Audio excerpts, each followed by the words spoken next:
Hi! For today's video, may magluluto tayo ng ginataang nangka. Alam niyo ba na ito ay masarap at napakasustansya?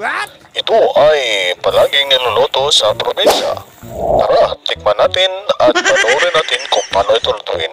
Samahan niyo ako! Uy, may hiniwan na tayo! Pero bago gawin yan, maglalagay muna tayo ng oil. Alam nyo ba, sa paglagay ng oil, mainam ito para hindi kumapit ang nangka. Dagdag kalaman yan guys. Ito na, hihiwain na niya. Wag kol. Ayaw kol, patap ako kol.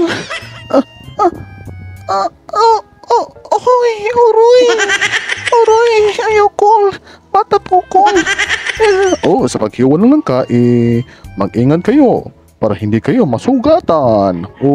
Mas maganda kapag ang maghihiwa ay maganda. Mas masarap ang kalalabasan. Ito na. Hiniwa niya na ulit. At ito na nga! Wow! Matapos ito hiwain, hugasan ito ng 3 beses. And then, lagyan ito ng tubig. At pakuloy ito ng 10 o 15 minuto. Wow! At yan ang nagbabagang balita. Ang walang kakwenta-kwentang balita. Hatid sa iyo ni Bonjing Pasok!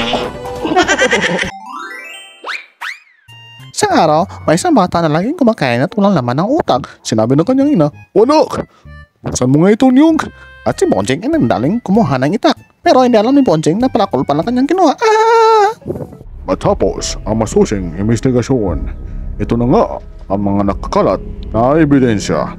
Tignan at huwag gayahin. Sabi ko nga, huwag gayahin. Huwag gayahin ang maduming paa. Matapos pakuloyin ng 10 at 15 minuto ay kunin ang tubig. Wow! Matapos itapon ang tubig, lagyan ito ng gata. And then, lagyan ng iba't ibang ebidensya. Wow! At yan na nga ang hinihintay mo, pare ko ang ginataang nangka. Tingnan nyo! Sobrang sarap! Kasing sarap ng jowa mo. At dyan na tatapos ang ating walang kakwentang-kwentang balita. Bye-bye!